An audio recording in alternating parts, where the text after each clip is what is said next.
여러분, 이번 주는 고난 주간입니다. 이 기간이 되면 여러 교회들과 성도님들은 너나 할 거 없이 주님의 고난을 묵상하기 위해 각자가 즐기던 많은 것들을 내려놓고 절제하는 모습을 보이기도 하죠. 예를 들어 몇몇 성도님들은 음식을 섭취하지 않는 형태의 전통적인 금식을 통해 배고픔을 인내하면서 평소에 내가 밥을 먹었던 그 시간에 말씀을 읽고 기도함으로 주님의 고난을 더욱 묵상하고자 힘쓰시는 분들이 계시죠. 그리고 요즘 젊은 세대들 가운데서는 미디어 금식을 하기도 합니다. 그렇게 자신이 뭔가 즐기던 것을 내려놓고 그 시간에 더욱 말씀을 보려는 노력을 한다는 것이죠. 또한 고난주간을 맞이하면 이 기간에 알맞은 움직임이 어떤 것일까 많이 고민하다가 봉사활동을 하시는 분들도 있고, 또 자신이 가진 소유를 주변의 사람들에게, 필요한 사람들에게 값없이 내어주시는 그런 나눔을 하시는 분들도 계십니다. 이렇게 희생적인 삶의 태도를 통해 보다 더 예수님의 삶과 비슷한 삶을 살아가려고 노력하는 분들이 계신다는 것이죠. 이처럼 여러 형태의 금식과 나의 것을 나눠주는 노력 등을 통해 자신의 즐거움을 내려놓고 일정한 시간을 확보해서 주님께 더욱 초점을 맞춰보는 것, 그리고 나눔이라고 하는 사랑을 실천하는 것은 너무나도 귀한 움직임일 것입니다. 그리고 이러한 노력들은 어떤 이들의 신앙을 매우 높은 수준까지 끌어올려주기도 합니다. 그러나 우리가 여러 형태의 금식과 또 노력을 취하는 중에 발생하지 말아야 할 오해가 한 가지 있습니다. 그것은 바로 금식과 나눔이라는 행위를 통해 그것을 취한 여러분과 제가요, 그로 인해 주님의 고난에 참여했다라고 하는 착각하는 오해입니다. 다시 말씀드릴게요. 우리가 금식을 했고 또 누군가 나눔을 했습니다. 봉사활동을 했습니다. 그런데 그 행동을 내가 했다라고 해서, 그와 같은 행동을 내가 취했다고 해서 내가 지금 예수 그리스도의 고난에 참여했다라고 생각하는 것이 우리 삶에 발생하지 말아야 하는 오해라는 것입니다. 만일 예수님을 따르는 우리가 금식과 나눔이라는 행위 등 어떤 그 물리적인 고통과 인내를 감수해야 하는 상황 가운데 자신이 처해졌다라는 것만으로 예수님의 고난에 참여했다라고 여긴다면 이는 매우 큰 오해이고 우스꽝스러운 모습인데요. 왜 이것이 오해이고 우스꽝스러운 모습일까요? 금식과 나눔 등을 통해 예수님의 고난에 참여했다라고 우리가 여기는 것은요, 어떤 의미가 되냐면 바로 우리가 일정한 물리적인 상황에 처해진 것으로 내가 인내했습니다, 내가 정말 하나님과의 삶에 동참했습니다 라고 여기면, 이는 여러분과 저를 살리신 그 예수 그리스도의 고난주간이지 않습니까? 하나님의 고난, 예수 그리스도의 고난을 우리가 묵상하고 동참하고자 매우 애를 쓰는 기간이 이번 고난주간인데, 그때 우리가 말하고 있는 그 예수 그리스도의 고난이요, 우리가 앞서 했던 그런 행위들, 그런 물리적인 고난이라고 말하는 것과 다르지 않다라는 거예요. 내가 물리적인 고난을 동참하고 행한 것이 바로 예수 그리스도의 고난에 동참한 것입니다 라고 말하는 것은, 예수 그리스도의 고난도 지금 내가 하는 것과 같이 물리적인 고난입니다, 물리적인 고난을 당하신 것이 그 예수 그리스도의 고난의 전부입니다 라고 말하는 것과 다르지 않을 수 있다는 거예요.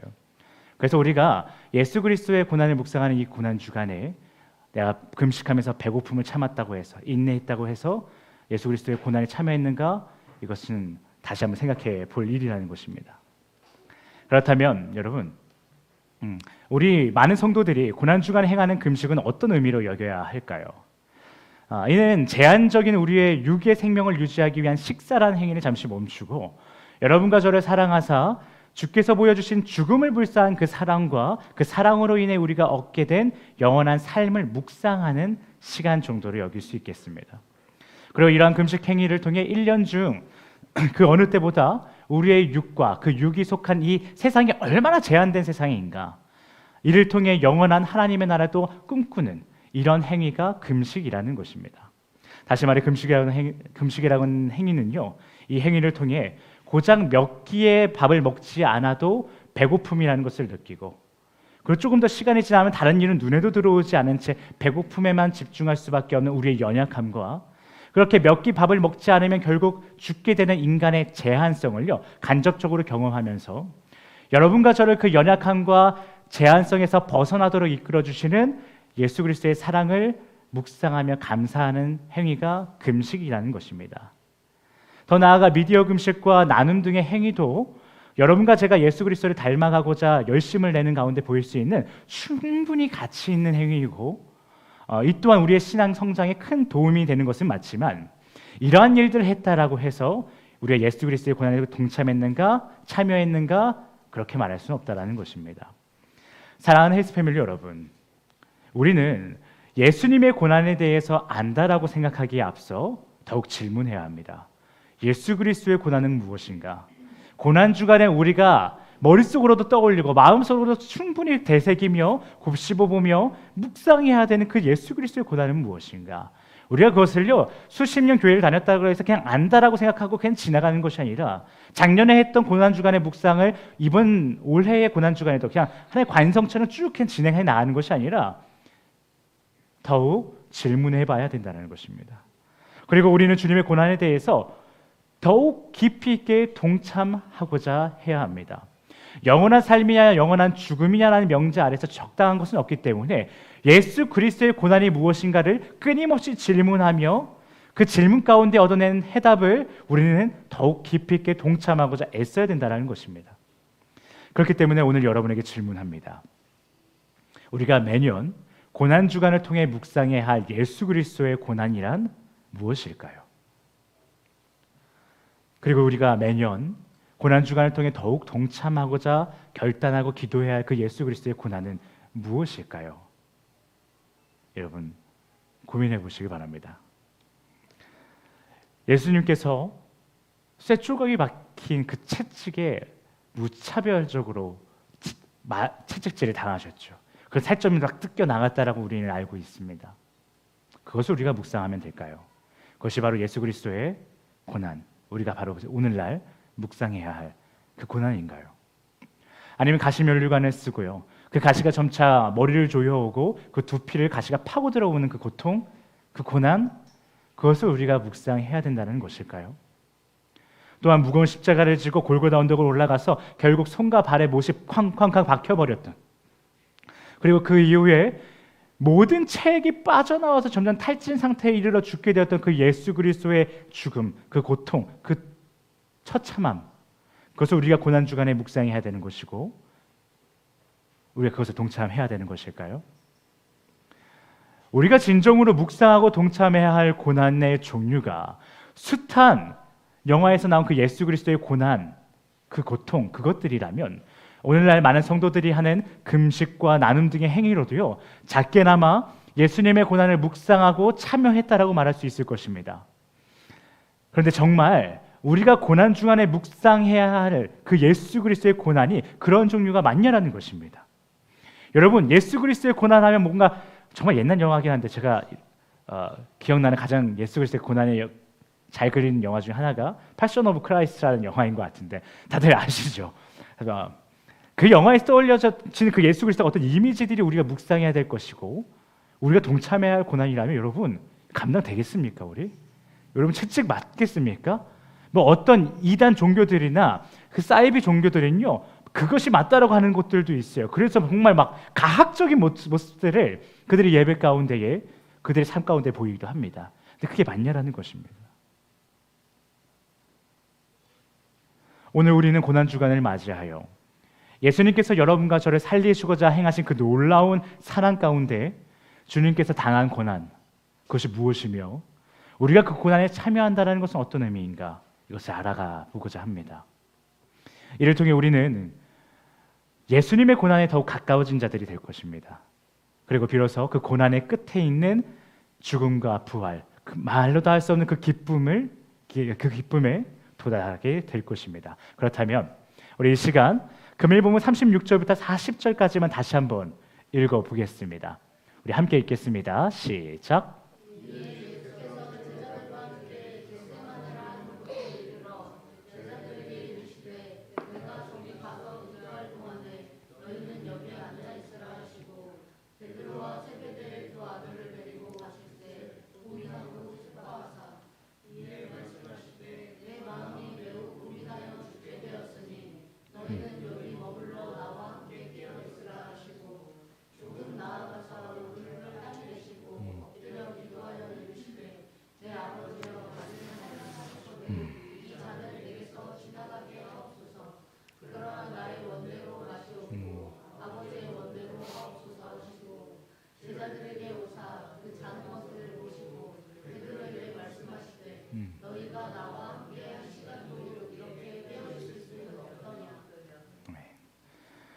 조금 전에 우리가 읽은 본문 내용은 여러분에게 너무나도 익숙한 내용이죠.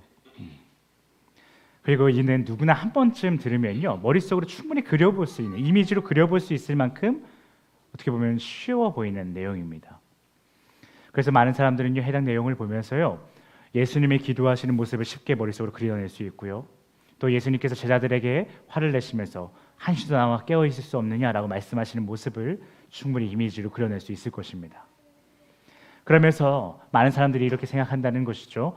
예수님은 지금껏 많은 복음서에 나왔던 이야기들을 보면 우리 인간과 전혀 다른, 완전 다른 존재인 것 같아 보였는데, 진짜 예수님이 인간이셨구나, 예수님께서 신이지만 인간으로, 완전한 인간으로 이 땅에 오셨다는 말씀을 우리가 다른 복음서의 어떤 말씀들을 볼 때 잘 믿겨지지 않았지만, 오늘 이 말씀을 보니까 죽음 앞에서 고민하고 슬퍼하고 제자들에게 다그치기도 하시는 이 예수님의 모습을 보니까 우리 인간과 비슷하구나 라고 여길만 하다라는 것입니다.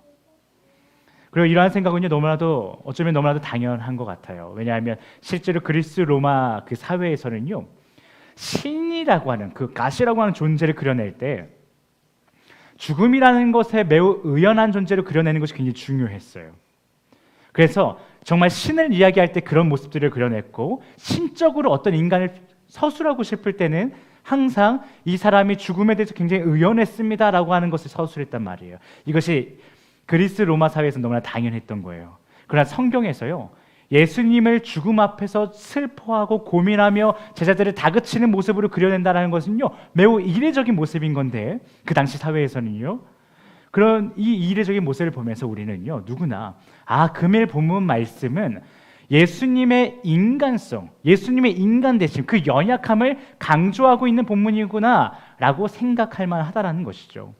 그래서 실제로 신학적으로 어떤 이야기를 할 때도요, 예수님의 신성과 인간성을 얘기할 때 이 인간성의 대표적인 모습으로 이러한 얘기들을, 오늘 본문을 사용한다라는 거예요. 이처럼 금일 본문 말씀은 신이신 예수님이 지극히 인간이셨음을 보여주는 내용으로서 지금껏 한국 기독교 안에서 어떻게 소비되어 왔냐면, 예수님도 이처럼 죽음과 고난과 숱한 고통들에 대해서 두려움을 느낀 인간이셨습니다. 근데 그럼에도 불구하고 주님이 이렇게 놀라운 일을 행하신 것처럼 우리도 그와 마찬가지로 우리 삶에 있는 수많은 두려움들과 고통과 고난을 이겨내면서 헌신하면서 살아가셔야 됩니다. 복음을 살아내셔야 됩니다. 라는 식으로 많이 소비되어 왔다는 거예요. 근데 이것은 굉장히 좋은 관점이에요. 예수님의 인간성을 이야기하면서 그와 같은 우리도 우리가 그런 고난과 고통을 잘 이겨내야 된다는 것 참 좋은 얘기입니다. 그러나 주님께서 오늘 우리에게요, 금일 본문 말씀은 조금 다른 각도로 볼 수 있는 기회를 허락하십니다. 그래서 여러분과 저는요, 해당 본문을 다음과 같이 크게 세 파트로 나눠서 하나하나 뜯어서 살펴볼 것이에요. 예수님께서 모든 것을 받아들이셨다라는 파트와 제자들에게 나와 함께 깨어 있으라라고 반복해서 말씀하셨다라는 것, 그리고 그럼에도 불구하고 여전히 자고 있는 예수님의 제자들, 이 세 파트로 나눠서 오늘 우리 이 말씀을 한번 살펴보겠습니다. 자, 먼저 첫 번째 파트부터 살펴보겠습니다. 우리는요, 해당 본문을 볼 때 예수님의 지극히 인간적인 연약함, 그것에 주목한 나머지요, 주님께서 보이고 계시는 두려움 가운데 기쁨의 결단이라는 것을 놓치는 경우가 많습니다. 여러분, 첫 번째 파트에 해당하는 본문을 보시면요, 주님은 보면 다른 때와 달라요. 좀 뭔가 다른 모습이에요. 언제나 의연하셨고 언제나 대범하셨던 그 예수 그리스도께서요, 두려울 것이 없으셨던 그 예수 그리스도께서요, 뭔가 이런 행동을 하면 죽을 텐데 하는 행동마저도 거침없이 하셨던 그 예수 그리스도께서요, 정작 오늘 본문에서는요, 죽음 앞에 고민하고 슬퍼하며 어떻게 보면 좀 조급해 보이는 모습까지, 제자들을 다그치는 모습까지 보여주신다는 거예요. 그러나 여기서 예수께서 느끼고 계신 그 고민과 슬픔과 죽음, 그 이후에 기도하실 때에 아버지의 원대로 하옵소서라고 하는 그 기도 내용을, 그 고백을 보면요, 이런 예수님께서 두려움을 느끼고 있는 것은 맞지만 그 가운데서도 이미 무언가를 결단하셨고 자신에게 주어진 그 하나님의 계획을 받아들이셨다는 것을 우리는 어렵지 않게 알 수 있다는 거예요. 앞에서는 슬퍼하셨고 고민하셨고 뭔가 두려워하는 것 같은 모습이 있지만 그럼에도 불구하고 아버지 원대로 하옵소서라고 말씀하시는 그 선포가요, 예수님께서는 지금 무언가 결단하셨구나, 하나님의 어떤 놀랍고 큰 계획이 자신에게 오고 있음이 두렵기도 하고 슬프기도 하시겠지만 그 모든 것을 뛰어넘는 그 하나님의 계획을, 선하신 계획을 받아들이셨구나라는 것을 우리는 알 수 있다는 거예요. 우선 37절부터 38절에 나오는 우리 핵심 키워드들을 한번 뽑아보면요, 이런 키워드들이 나옵니다. 37절은 고민과 슬픔이라는 키워드가 나오고요, 38절에는 내 마음, 고민, 죽음이라는 키워드들이 나오는데요, 이처럼 37절부터 38절에 나오는 단어들의 의미를 하나하나 살펴보면요, 해당 구절은 이렇게 해석할 수 있어요. 예수님의 전 인격이 현재 자신에게 예정되어 다가오고 있는 그 죽음이라는 것으로 인해 매우 슬프고 괴롭게 되었다라고 말이죠. 그런데 여기에 39절에 나오는 아버지의 원대로 하옵소서라는 말이 연결되면요, 예수님께서는 지금 자신에게 죽음이 예정되어 있다는 것도 이미 알고 계셨고, 그 죽음이 자신에게 왜 주어졌는지도 이미 이해하고 계셨고, 그 죽음이 자신에게 적용되었을 때 어떤 일이 벌어질 것인가에 대해서도 이미 알고 계셨다는 것을 우리는 확인할 수 있다는 거예요. 이 짧은 한마디, 아버지 원대로 하옵소서라는 이 한마디에요, 그 모든 것이 다 담겨 있다는 거예요. 예수님께서 인간이니까 하나님, 저 두렵고요, 슬프고요, 그렇지만 이 아버지의 아버지의 그 계획에 얼마나 놀라운 계획이 있는지 난 알기 때문에 그 계획대로 내가 나아가겠다라고 하는 그 결단이 아버지의 원대로 하옵소서라는 이 한마디에 담겨 있다는 것이죠. 그래서 예수님에게는 자신에게 다가오고 있는 그 십자가 죽음이요, 인간적으로 매우 두려운 것이 맞아요. 그것이 사실이나 한편으로 생각하면 여러분과 저처럼 주님을 믿는 자들, 즉 하나님의 백성들을 살릴 수 있는 유일한 방법이자 매우 확실한 방법이었기 때문에 우리를 창조하시고 우리를 영원한 나라로 인도하여 주시는 주님의 입장에서는 두려우나 또한 매우 기쁜 일이기도 했다라는 거예요. 슬프고 고민할 만한 일이지만 이것이 매우 기쁘고 매우 자신이 원했던 길이기도 하다라는 거예요. 그러니 아버지의 원대로 하옵소서라고 선포하기에 이르렀다라는 것이죠. 그래서 예수님에게는요, 십자가 형벌이, 우리가 고난주간 하면 항상 떠올리고 묵상하고 고민하였던 그 십자가의 형벌이요, 예수님에게 두려움의 대상은 맞지만, 인간이셨기 때문에 그 두려움의 대상이었던 건 맞지만, 그의 전 인격을 뒤흔들 만큼 매우 슬프고 괴롭고 즉 고난스러운 일은 아니었다라는 거예요. 왜냐하면 이미 알고 계셨기 때문이에요. 이미 그것으로 인해서 그 일이 왜 벌어졌어야 됐고, 그 일이 벌어지면 어떤 일이 벌어지는지 이미 너무나도 잘 알고 있었기 때문에 그러한 예수님에게는요, 이 십자가 형벌이라는 것이 두렵고 떨리는 일은 맞지만 그것이 너무 두렵고 너무 떨려서 그의 전인격을 뒤흔들어 버릴 만큼, 그래서 그가 아무것도 할 수 없고 주저앉을 수밖에 없고 그렇게 고난스러워할 만한 일은 아니었다라는 거예요.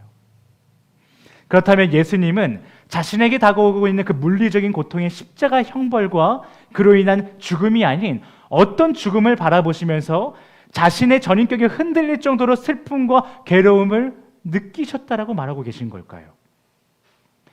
다시 말해 어떤 죽음이 예수님을 고난 가운데 빠뜨렸다라고 오늘 본문의 주님은 말씀하고 계시는 걸까요? 여러분, 금일 본문 38절에서 예수님께서 말씀하시는 그 죽음, 이 죽음은 십자가 형벌과 그로 인한 죽음이 아닙니다. 그것이 지금 나에게 다가오고 있음에 내가 두렵다라고 말씀하시는 것이 아니라는 거예요. 정말 예수님의 전 인격을 다 흔들어 버려서 그분이 매우 슬퍼하시고 괴롭게 만드는 그 죽음은요, 바로 이것입니다. 여러분, 본문 38절에 나오는 38절에서 예수님은요, 자신의 육의 몸에 주어지는 고통과 그 고통의 극치인 십자가 형벌 때문에 괴롭고 슬픔을 느끼며 이를 자신의 전인격을 뒤흔들 만한 고난이라고 말씀하신 것이 아니고요, 이 본문에서 나오는 죽음이라는 말을 원어로 파고 들어가면요, 하나님과의 관계가 깨지다라고 하는 의미가 있다라는 거예요. 그러니 오늘 본문에서 주님은요, 하나님과의 관계가 깨진 어떠한 상태를 보시면서 이것이 내 마음의 괴로움이고 슬픔이고 즉 고난이다라고 말씀하신다라는 거예요. 지금껏 수많은 수치와 조롱과 고통을 경험하신 주님이요, 그리고 지금껏 당한 고통들은, 그 수치들은요, 아주 어린애들의 장난과 같아질 만큼, 어린아이의 장난처럼 느껴질 만한 크나큰 고통의 쓰나미가 몰려오고 있음을 아시는 그 예수 그리스도께서요, 그런 것들이 나의 고난이 아니라고 말씀하신다라는 거예요.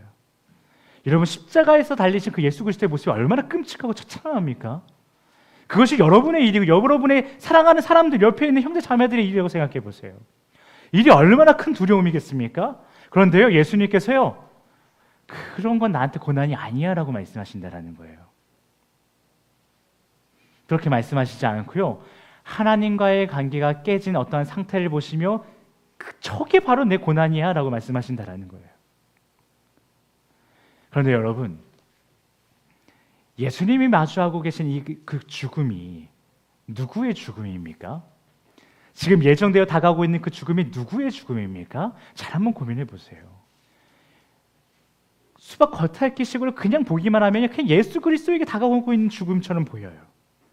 그러나 그 죽음이 누구의 죽음이냐는 거예요. 그게 바로 예수의 죽음입니까? 예수로부터 온 죽음입니까? 아니죠. 여러분과 저의 죽음이에요. 다시 말해 세상의 모든 종류의 고난을 다 당하셨다라고 기록되어 있는 그 예수 그리스도께서요, 여러분과 하나님의 관계가 깨져 있음을 보시고 이것이 나에겐 괴로움이고 슬픔이라고 말씀하고 계신다라는 거예요. 쇠에 박힌 채찍질을 받는 거 이거 나한테 고난 아니야. 십자가 못 박히는 거 이거 나한테 고난 아니야. 세상에서 조롱을 당했고 내가 모든 것을 뺏겼고 숱한 배신을 당했지만 이게 나에게 고난이 아니야 라고 말씀하신다라고요. 나에게 고난은 내가 사랑하는 너희와 하나님의 관계가 깨진 그 상황이 나에겐 너무나도 큰 고난이야 라고 주님은 오늘 본문에서 이야기하신다라는 거예요. 그리고 주님께서는 이어서 본문 38절에 이렇게 말씀하신 거예요. 나와 함께 깨어있으라. 여러분, 주님께서 자신의 제자들에게 너희와 하나님의 관계가 깨진 것이 나에겐 너무나도 큰 고난이야 라고 말씀하신 뒤에 왜 나와 함께 깨어있으라고 말씀하신 걸까요? 그것도 반복해서 왜 강조하고 계실까요? 이는 다음과 같은 의미가 있습니다. 너희는 나와 하나 되어, 이 나와 함께 깨어있으라는 그 한마디에요, 이런 의미가 담겨 있다는 거예요. 너희는 나와 하나 되어 너희와 하나님의 관계가 깨져 있다는 것을 깨닫고 이를 매우 슬퍼하고 괴로워해라.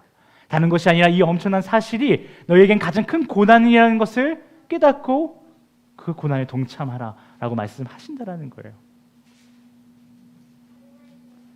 이처럼 주님은 금일 본문에서 자신의 죽음이 두려워 제자들에게 야, 좀 나와 함께 깨어 있을 수 없겠니? 나 좀 두려워 얘들아. 나 너무 슬퍼 얘들아. 나 죽을 것 같아 이제. 내가 옛날에 너희들한테 말했던 거 있지? 나 죽게 된다라는 거 그게 이제 다가오는 것 같아. 얘들아 어떡하냐? 좀 깨어서 나와 함께 기도해 줄 수 없겠니? 이거 말씀한 거 아니라는 거예요. 그것이 아니라 자신이 사랑하는 제자들이 하나님과의 관계가 깨져 있는 상태를 매우 슬퍼하시면서 제자들에게 하루빨리 그 사태를 깨달으라고 외치고 계신다라는 거예요. 나와 함께 깨어있으라. 애들아 제발 좀 깨어있을 수 없겠니? 너희들과 하나님의 관계가 지금 깨져 있잖아. 이것이 나에게 너무나도 큰 고통이고 괴로움이고 고난인데 너희들 이것을 나와 함께 나와 하나 되어서 깨닫고 내가 하나님과의 관계가 깨져 있구나. 이 사실을 받아들이면서 그 가운데 슬퍼하고 괴로워할 수 없겠니? 라고 주님 말씀하신다라는 거예요. 그런데 여러분, 이러한 의미의 나와 함께 깨어있으라는 이 주님의 외침, 이 처절한 외침, 간절한 외침을 듣는 주님의 제자들이 어떤 반응을 합니까? 네 주님, 제가 주님과 깨어있겠습니다 라고 말하던가요? 아니죠. 우리 40절을 보세요. 제자들은요, 주님의 심각한 말씀과 애타는 마음을 전혀 모르고요, 잠들어 있어요.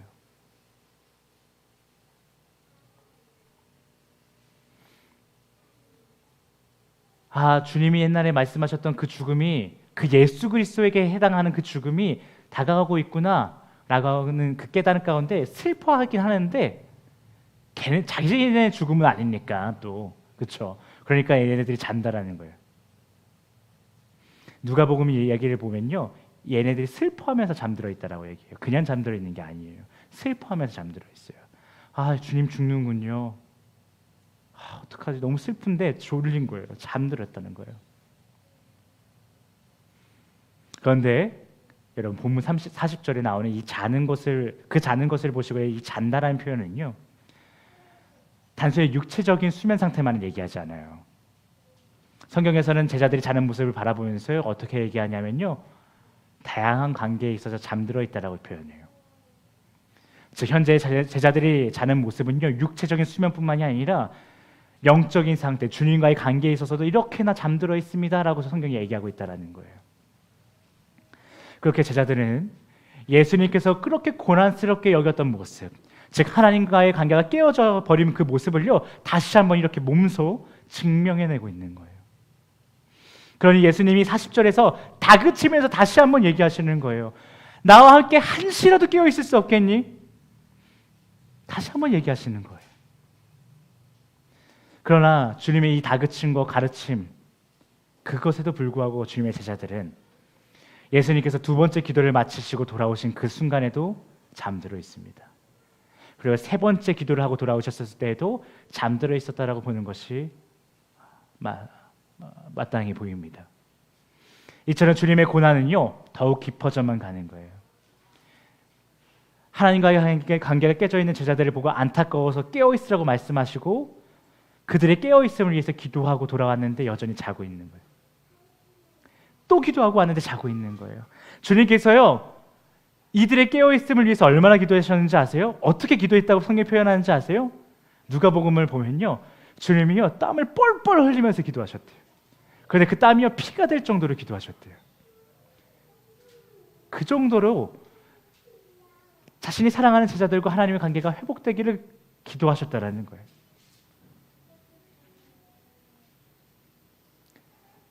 그런데 그 주님의 제자들은 계속 자고 있는 것이죠. 그렇게 주님의 고난은 더 깊어져만 가는 거예요. 그리고 예수 그리스도께서는 그 고난의 한 가운데에 서서 유다와 함께 자신을 붙잡으러 온 사람들을 바라보시고 때가 되었다라고 말씀하시며 그들에게 붙들려 걸어가게 되시는 것이죠. 여러분, 우리는 현재 2025년 고난주간을 시작하는 시점에 서 있습니다. 오늘부터 일주일 동안은 고난주간으로 우리 모든 성도들에게 주어집니다. 그리고 우리는 이 기간에 보다 더 주님의 고난을 묵상하며 동참하기를 소망하겠죠. 그때마다 우리가 잊지 마셔야 될 것이 있습니다. 그것은 바로 예수님에게는 우리와 하나님의 관계가 깨진 것이 고난이지, 그가 십자가 죽음과 십자가로 가는 그 길목에서 당했던 그 수많은 고통들이 고난이 아니었다라는 것입니다. 더 나아가 주님께서 그 고난, 죽음을 향해 나아가시던 그 길목에서 경험하신 수많은 고통은요, 그 수치들은요, 여러분과 저를 살릴 수 있는 유일한 방법이자 매우 확실한 방법으로서 예수 그리스도에게는 그 모든 것이 기쁨이었다라는 사실을 우리는 묵상해야 합니다. 이러한 사실 가운데 오늘날 우리가 고난주간을 맞이하여 주님의 고난을 내가 묵상하겠습니다 라고 하면서 그 묵상해야 될 것은 과연 무엇인가요? 그것은 바로 여러분과 저라는 존재는 예수님의 희생과 성령님의 인도하심으로 인해서 하나님의 관계가 회복되어져서 죽지 않고 살게 된 그런 자인데, 그래서 주님의 좋은 자녀가 되고 싶고 주님의 충성스러운 종이 되고 싶은 자들인데요, 그런 마음이 있는 자들인데요, 그럼에도 불구하고 마음은 원이로 돼 육신이 너무도 연약하여서 마치 예수님의 다그침과 가르침 가운데에도 3번이나 잠에 들었던 제자들처럼 이 땅을 살아가는 동안 여전히 하나님과의 관계를 소중하게 여기지 못하고 세상의 가치를 더욱 소중하게 여기고 사람을 의지하면서 그렇게 계속 방황하며 주님의 마음을 또 아프게 할 것이라는 그 사실, 우리의 그 연약함, 그것이 바로 여러분과 제가 이번 고난주간을 시작으로 평생에 묵상해야 할 고난이라는 것이에요.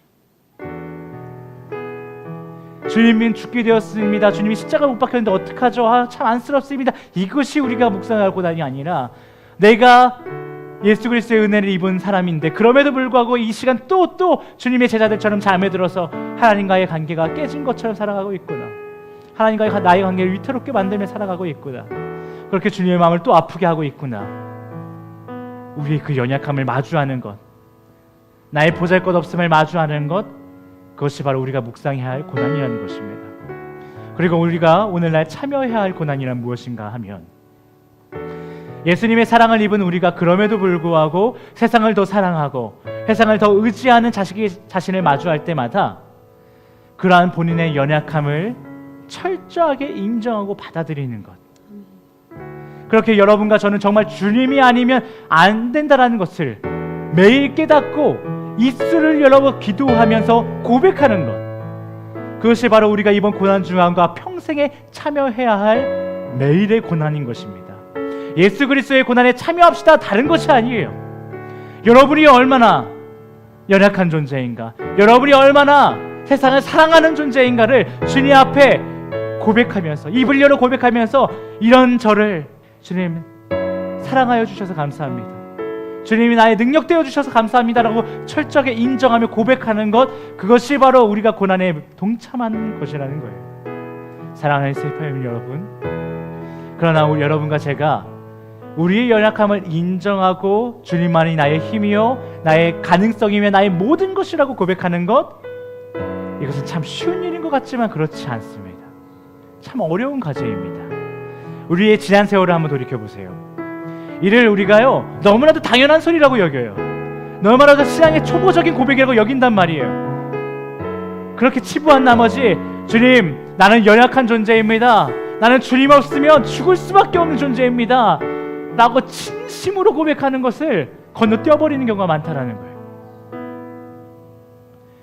그러면서 더 어려워 보이는 교회 봉사와 각종 섬김들을 해왔던 우리들의 지난 삶을 살펴보면요, 우리가 진짜 하나님 앞에 서서요 무릎 꿇고 주님, 내가 연약한 존재입니다, 주님이 없으면 나는 안 됩니다 라고 말하는 것이 얼마나 어려운 것인가 우리는 알 수 있다는 거예요. 그러나 우리 연약한 우리에게 주님이 모든 것 되십니다라고 하는 그 고백, 그것을 진심으로 소리내어 외치는 그 일을요 절대 소홀하게 여기거나 포기하지 맙시다. 여러분과 제가 이 고백을 소홀하게 여기고 포기해놓고 정작 주님께서 당하신 물리적인 고통들에만 집중하고 있다라면, 이러한 우리의 삶은 예수님의 고난을 소홀하게 여기고 그 고난으로 인해 우리에게 주어진 영생을 포기하는 것과 같은 일이기 때문입니다. 절대로 여러분, 이 고백, 나는 연약합니다, 주님이 나의 모든 것 되십니다, 주님이 아니면 난 죽을 수밖에 없습니다 라고 하는 이 고백을 진심으로 해내는 것 포기하지 마시고 오늘 당장 집에 돌아가서 가족들과 또 여러분이 사랑하는 사람들과 손을 잡고 기도하시고 주 앞에 진심으로 외치시기를 예수 그리스도를 축복합니다. 그런 의미에서 우리 이 시간 주는 완전합니다라는 찬양을 주님 앞에 올려드리기 원합니다. 이 찬양의 처음 가사는 이렇습니다. 주여, 우린 연약합니다, 우린 오늘을 힘겨워합니다, 주 뜻 이루며 살기엔 부족합니다, 우린 연약합니다. 여러분, 우리 시간 이 예배에 임하여 계신 주님께 여러분과 저의 연약함을 고백함으로 예수님의 고난을 묵상하고 참여하며 나아갑시다. 또한 이 고백을 시작으로 우리의 연약함을 뛰어넘는 주님의 은혜가 우리 삶에 임하여 질 것을 사모하는 마음으로 함께 고백하며 나아갑시다. 우리 주는 완전합니다. 함께 찬양하시겠습니다.